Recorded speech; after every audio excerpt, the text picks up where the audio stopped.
Non ഹലാൽ ഉൽപ്പന്നങ്ങൾക്ക് കൂടി വിപണിയിൽ സാധ്യത എത്തുകയാണ്. ഒരു മലയാളി ആദ്യമായി നോൺ ഹലാൽ ഉൽപ്പന്നങ്ങൾ വിപണിയിൽ എത്തിച്ചിരിക്കുന്നു. ട്രംഫിൽസ് എന്ന സ്ഥാപനമാണ്. കേണൽ ആർ മധുസൂദനൻ നടത്തുന്ന സ്ഥാപനം ചെന്നൈയിൽ ആസ്ഥാനമാക്കിയുള്ളതാണ്.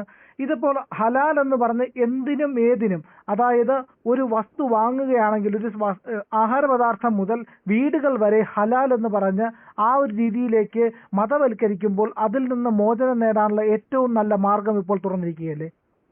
അതെ, തീർച്ചയായിട്ടും. നമുക്കറിയാം, കേരളം ഉൾപ്പെടെയുള്ള സംസ്ഥാനങ്ങളിൽ ഫ്ളാറ്റുകൾ പോലും ഹലാലാണ് എന്ന രീതിയിൽ പരസ്യം ചെയ്തുകൊണ്ട് മാർക്കറ്റ് പിടിക്കുന്ന ഒരു കാലഘട്ടമാണിത്. ഹലാൽ എന്ന വാക്കിന്റെ അർത്ഥം അനുവദനീയം, അല്ലെങ്കിൽ നിയമാനുസരണമുള്ളത്, മതപരമായ അനുവാദമുള്ളത് എന്നർത്ഥത്തിലാണ് ഹലാൽ എന്ന വാക്ക് ഉപയോഗിക്കുന്നത്. അതിന്റെ വിപരീത പദമാണ് ഹറാം എന്ന് നമ്മൾ പറയുന്നത്. നിരോധിതം എന്നാണ് അതിന്റെ അർത്ഥം.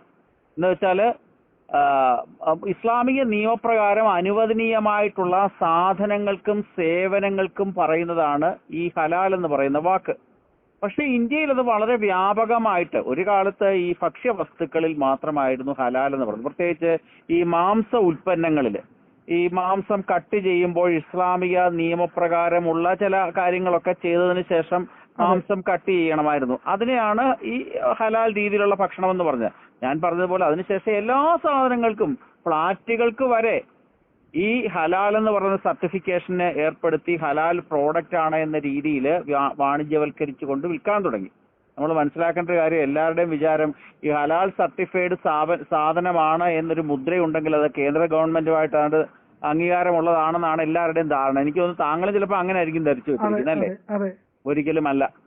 ഇത് ജമാഅൽ ഉലമ ഹിന്ദ് ഹലാൽ trust, ജമാഅത്തുൽമ Maharashtra, Halaal India private limited, Halaal council of India, JUHF certification private limited തുടങ്ങിയ ചില ഒരു പ്രൈവറ്റ് ആയിട്ടുള്ള ചില ഏജൻസികളാണ് ഒരു സാധനത്തിനും സേവനത്തിനും ഹലാൽ സർട്ടിഫിക്കറ്റ് കൊടുക്കുന്നത്. ഈ സ്ഥാപനങ്ങളൊക്കെ കോടാനുകോടി രൂപയാണ് ഇതിന്റെ മറവിൽ കൈപ്പറ്റുന്നത്, ഈ സർട്ടിഫിക്കേഷൻ കൊടുക്കാൻ വേണ്ടി കൈപ്പറ്റുന്നത്. അത് ചില പരാതികളൊക്കെ ഉയർന്നിരുന്നു. ഇതിന്റെയൊക്കെ ഒരു അംശം രാജ്യവിരുദ്ധ പ്രവർത്തനങ്ങൾക്ക് ഉപയോഗിക്കുന്നു എന്നൊക്കെ കണ്ടെത്തിയതായിട്ടുണ്ട് ചില സൂചനകൾ കണ്ടിട്ടുണ്ട് നമ്മൾ. ഇതിന്റെ അടിസ്ഥാനത്തിൽ 2023 ഉത്തർപ്രദേശ് സർക്കാർ ഈ ഹലാൽ ഉൽപ്പന്നങ്ങളുടെ വിപണി ഉത്തർപ്രദേശിൽ അങ്ങ് നിരോധിച്ചു. അതിപ്പോ ബഹുമാനപ്പെട്ട സുപ്രീം കോടതിയുടെ പരിഗണനയിൽ ഇരിക്കുകയാണ് ആ വിഷയം. അതിനെപ്പറ്റി അന്തിമവാദം കഴിഞ്ഞു, അതിന്റെ വിധിയൊന്നും ആയിട്ടില്ല എന്നാണ് ഞാൻ മനസ്സിലാക്കുന്നത്. അങ്ങനെ ഈ ഹലാൽ ഉൽപ്പന്നങ്ങൾ വ്യാപകമായി. പക്ഷേ കേന്ദ്ര സർക്കാർ ഈ അടുത്ത കാലത്ത് ഈ മാംസ വിപണി എന്ന് വെച്ചാൽ ഭാരതമാണ് ഏറ്റവും കൂടുതൽ മാംസം കയറ്റുമതി ചെയ്യുന്നത്. എല്ലാവരുടെയും വിചാരം ഈ പശുവിന്റെ മാംസം കയറ്റുമതി ചെയ്യുന്നുണ്ടെന്നുള്ളത് ഒരിക്കലുമില്ല. പോത്ത്, അതിന്റെയൊക്കെ സാധാരണ ഇറച്ചിയാണ് കയറ്റുമതി ചെയ്യുന്നത്. അതിന് ഹലാൽ സർട്ടിഫിക്കേഷന് വേണ്ടി കേന്ദ്ര ഗവൺമെന്റ് സംവിധാനം ഒരുക്കിയിട്ടുണ്ട്. National accreditation board for certification bodies എന്ന് പറഞ്ഞൊരു സംവിധാനമുണ്ട്. NABCB എന്നാണ് അതിന്റെ പേര്. അതിന്റെ അടിസ്ഥാനത്തിലാണ് വിദേശ രാജ്യങ്ങളിലേക്ക് മാംസ ഉൽപ്പന്നങ്ങൾ കയറ്റുമതി ചെയ്യുന്നത്. അത് ഹലാൽ ബ്രാൻഡഡ് ആയിട്ട് വേണമെങ്കിൽ നമുക്ക് കരുതാൻ സാധിക്കും.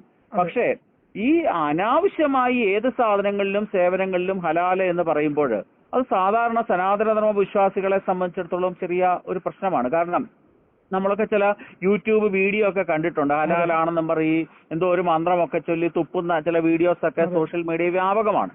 ആ ഒരു ധാരണ സനാതനധർമ്മ വിശ്വാസികളുടെ മനസ്സിൽ കിടക്കുമ്പോൾ ഒരു ബുദ്ധിമുട്ടാണ് ചില സാധനങ്ങളൊക്കെ മേടിക്കാൻ. അതിന് ഒരു പരിഹാരമെന്ന രീതിയിലാണ് താങ്കൾ സൂചിപ്പിച്ചിട്ടുള്ള ആ സ്ഥാപനം, ചെന്നൈ ആസ്ഥാനമാക്കി പ്രവർത്തിക്കുന്ന ഒരു സ്ഥാപനമാണ് അത്. ട്രംഫിൽസ് corporation and customer solutions private limited എന്ന് പറഞ്ഞൊരു മലയാളിയാണ്, കൊല്ലം സ്വദേശിയാണ്. അദ്ദേഹം പട്ടാളത്തിൽ നിന്ന് ഉയർന്ന ഉദ്യോഗസ്ഥനായി പെൻഷൻ പറ്റിയ ഒരാളാണ്. മധുസൂദൻ എന്നാണ് അദ്ദേഹത്തിന്റെ പേര്. അദ്ദേഹത്തിന്റെ നേതൃത്വത്തിലാണ് ചെന്നൈയിൽ ആസ്പദമാക്കി ഈ ആഹാര വസ്തുക്കൾ ഉൾപ്പെടെയുള്ള സാധനങ്ങളുടെ മാർക്കറ്റിംഗ് നടക്കുന്നത്. അതിന്റെ പ്രത്യേകത, ഹിന്ദു മതത്തിലെ സ്ത്രീകളുടെ സ്വയം സംരംഭക സ്ഥാപനങ്ങളിൽ നിന്ന് കളക്ട് ചെയ്യുന്ന സാധനങ്ങളാണ് ഈ ബ്രാൻഡിൽ ഇറക്കുന്നത്. അദ്ദേഹം ഈ ട്രേഡ് മാർക്ക് ആക്ട് അനുസരിച്ചുകൊണ്ട് ഈ നോൺ ഹലാൽ എന്ന് പറയുന്ന സർട്ടിഫിക്കറ്റ് നേടിയതിനു ശേഷമാണ് ഇത് ഇറക്കുന്നത്. ഇന്ന് ഓൺലൈനിൽ വളരെ വ്യാപകമായ അതിന്റെ കച്ചവടമുണ്ട്. കേരളത്തിലും അത് വ്യാപകമായി അതിന്റെ മാർക്കറ്റ് ഉണ്ടാവാൻ പോവുകയാണ്. സനാതനധർമ്മ വിശ്വാസികളെ സംബന്ധിച്ചിടത്തോളം വളരെ ആശ്വാസകരമായിട്ടുള്ളൊരു കാര്യമാണ്. കാരണം ചില പ്രോഡക്റ്റുകൾ ഇവരുടെയൊക്കെ മോണോപ്പൊളിയാണ്, ചില ഇസ്ലാമിക വിശ്വാസികളുടെ കമ്പനികളുടെ മോണോപ്പൊളിയാണ്. അതെ അതിന് പകരം നമുക്കൊന്നുമില്ല, ഹലാൽ പ്രോഡക്റ്റ് ആണത്. അതിന് പകരമായിട്ട് ഈ നോൺ ഹലാൽ ധാർമിക് പ്രോഡക്റ്റ് എന്ന രീതിയിൽ ഇതിനെ മാർക്കറ്റ് ചെയ്യാനുള്ള ഒരു ഓൾ ഇന്ത്യ നെറ്റ്വർക്കാണ് ഈ സ്ഥാപനം. അദ്ദേഹമായിട്ട് ഞാൻ സംസാരിച്ചിരുന്നു. വളരെ നല്ല ആശയങ്ങളുമായിട്ട് അദ്ദേഹം മുമ്പോട്ട് പോവുകയാണ്. എല്ലാവിധ പിന്തുണയും അദ്ദേഹത്തിന് എല്ലാവരും കൊടുക്കേണ്ടതാണ് ഈ ഒരു പ്രോഡക്റ്റ് ഇറക്കുന്നതിന്. കാരണം ഇന്ന് കേരളത്തിൽ തൊട്ടതും പിടിച്ചതുമെല്ലാം നാട് നീളെയുള്ള എല്ലാ ഹോട്ടലുകളും ഹലാല്, ഇറച്ചി കോഴികൾ ഹലാല്, ഫ്ലാറ്റ് ഹലാല്, സ്വർണം ഹലാല്, എല്ലാം ഹലാൽ ഹലാൽ ഹലാൽ. അടുത്ത സമയത്ത് അറിയാമല്ലോ, അൽ മുക്താദിർ എന്ന് പറയുന്ന നാട്ടുകാരെ കോടാനുകോടി രൂപ പറ്റിച്ച ഒരു ജുവലറി പോലും ഹലാൽ ജുവലറി ആയിരുന്നു. അതാണ് ഇതിന്റെ പ്രശ്നം. അതെ, ഈ ജ്വല്ലറികൾ മാത്രമല്ല സാർ, അതായത് ഓരോ പ്രോഡക്റ്റിനകത്തും ഈ ഹലാൽ കൊണ്ടുവരുന്നതിന്റെ ഉദ്ദേശം എന്ന് പറഞ്ഞു കഴിഞ്ഞാൽ, ഈ ഇസ്ലാമിൽ ചില ഉദ്ഘോഷണങ്ങളുണ്ട്. അത് പറഞ്ഞിരിക്കുന്നത് ഇങ്ങനെയാണ്: നിങ്ങൾ മറ്റു മതവിശ്വാസികളുമായി കച്ചവടം ചെയ്യുന്നത് പാപമാണ്. ഈ പാപമാണ് എന്ന് പറയുന്ന ബോധം, ഈ പാപബോധം ആൾക്കാരിൽ കുത്തിവെച്ച് സ്വസമുദായത്തിന്റെ വളർച്ച മാത്രം ലക്ഷ്യം വെക്കുകയും ബാക്കിയുള്ളവർ എന്തെങ്കിലും കച്ചവടവുമായിട്ട് രംഗത്ത് വന്നാൽ നശിച്ചു പോട്ടെ എന്ന് വിചാരിക്കുകയും ചെയ്യുന്ന ഒരു വിഭാഗം ഇതിനകത്തുണ്ട്. അവരാണ് ഈ പറയുന്ന ഇസ്ലാമിക കേന്ദ്രീകൃതമായിട്ടുള്ള ഒരു സംവിധാനവും ഒരു വ്യവസ്ഥിതിയും ഒരു മാർക്കറ്റും വരണമെന്നുള്ള ദുശാഠ്യത്തിന്റെ അടിസ്ഥാനത്തിലാണ് ഈ ഹലാലിനെ ഇത്തരത്തിൽ വ്യാപകമായി പ്രചരിപ്പിച്ചത് എന്നുള്ളതാണ്. അതെ, എല്ലാ ആഹാര വസ്തുക്കളും ഹലാലായിട്ട് അവർ വളരെ വലിയ രീതിയിൽ മാർക്കറ്റ് ചെയ്തുകൊണ്ട് കോടാനുകോടി രൂപ രാജ്യത്തുനിന്ന് സമ്പാദിക്കുകയും, ഞാൻ നേരത്തെ പറഞ്ഞ ഹലാൽ സർട്ടിഫിക്കറ്റ് ഏജൻസികൾക്ക് പൈസ അതിന്റെ വീതം കൊടുക്കുകയും ചെയ്യുന്നുണ്ട്. ആ പൈസയെ സംബന്ധിച്ച കണക്കും ധാരണയും ഒന്നും ഇല്ലാത്തതുകൊണ്ടാണ് യോഗി ആദിത്യനാഥിന്റെ ഉത്തർപ്രദേശ് സർക്കാർ അത് നിരോധിച്ചത്. നമ്മൾ മനസ്സിലാക്കേണ്ട ഒരു കാര്യമുണ്ട്, ഈ അവര് ബ്രാൻഡ് ചെയ്യാത്ത, ഹലാൽ സർട്ടിഫിക്കറ്റ് കൊടുക്കാത്ത ഏക ആഹാര വസ്തു ഏതാണെന്ന് താങ്കൾക്കറിയാവോ? അത് പന്നിയിറച്ചിയാണ്. അത് ഹറാമാണ്. മദ്യം, ലഹരി വസ്തുക്കള്, അനസ്ലാമികമായിട്ടുള്ള മറ്റുൽപ്പന്നങ്ങൾ ഒക്കെ ഒഴിച്ച് ബാക്കി എല്ലാത്തിനും ഹലാൽ സർട്ടിഫിക്കറ്റ് കൊടുക്കുന്ന ഒരു 5-6 സ്ഥാപനങ്ങൾ ഇന്ന് രാജ്യത്ത് വലിയ കോർപ്പറേറ്റ് സംവിധാനത്തോടു കൂടി പ്രവർത്തിക്കുന്നുണ്ട്. അത് ഒരു തെറ്റായ ഒരു പ്രവണതയാണ്. ഒരു മതേതരത്വ സങ്കല്പമുള്ള രാജ്യത്ത് ഈ കാണിക്കുന്ന എല്ലാവരും ഞങ്ങൾ ഉണ്ടാക്കി വിൽക്കുന്ന, ഞങ്ങൾ തുപ്പിയിട്ടുള്ള, ഞങ്ങളുടെ ഹലാൽ സർട്ടിഫിക്കറ്റ് ഉള്ള പ്രോഡക്റ്റ് മേടിച്ചോണം, കഴിച്ചോണം, അല്ലെങ്കിൽ അതേ അനുഭവിക്കാവൂ എന്നുള്ള ചിന്താഗതിക്ക് ഒരു ബദൽ സംവിധാനമാണ് ഈ നോൺ ഹലാൽ പ്രോഡക്റ്റുകള്, ധാർമ്മിക് പ്രോഡക്റ്റുകള്. അത് ഇന്ത്യയിലെ ഹിന്ദുക്കളായിട്ടുള്ള സ്വയം സംരംഭ പ്രവർത്തനങ്ങളിൽ ഏർപ്പെട്ടിരിക്കുന്ന ആൾക്കാർക്ക് വളരെ വലിയ ഒരു ഉത്തേജനമാണ്. കൂടുതൽ ആൾക്കാർ ഈ രംഗത്തേക്ക് കടന്നു വരും.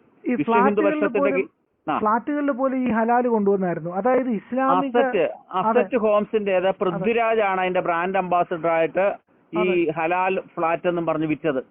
അതെ, അതിനകത്ത് ചില കാര്യങ്ങളും കൂടി ഉണ്ടായിരുന്നു. ഇസ്ലാമികമായ രീതിയിൽ മാത്രം ഇന്ന ഭാഗത്തേക്കായിരിക്കണം ഈ ഫ്ലാറ്റ് ഫേസ് ചെയ്തിരിക്കുന്നത്. അത് മാത്രവുമല്ല, അതിനകത്ത് ഇസ്ലാമിക രീതിയിലുള്ള ഇന്റീരിയർ ഉണ്ടാക്കുന്നു, ഇസ്ലാമിക രീതിയിലുള്ള മുറികൾ ഉണ്ടാക്കുന്നു, ആ മുറികൾ ഇങ്ങനെ ആയിരിക്കണം, ഈ രീതിയിലേ പ്രവർത്തിക്കാവൂ എന്നൊക്കെ പറയുന്ന ചില കാര്യങ്ങളുണ്ടായിരുന്നു. അപ്പോൾ ഒന്ന് ആലോചിച്ച് നോക്കൂ സാർ, ഒരു സമൂഹത്തിന്റെ ഒരു ഗേറ്റഡ് കമ്മ്യൂണിറ്റി എന്ന് പറയുമ്പോൾ സാധാരണഗതിയിൽ എല്ലാവരും അവിടെ ഉണ്ടാവും.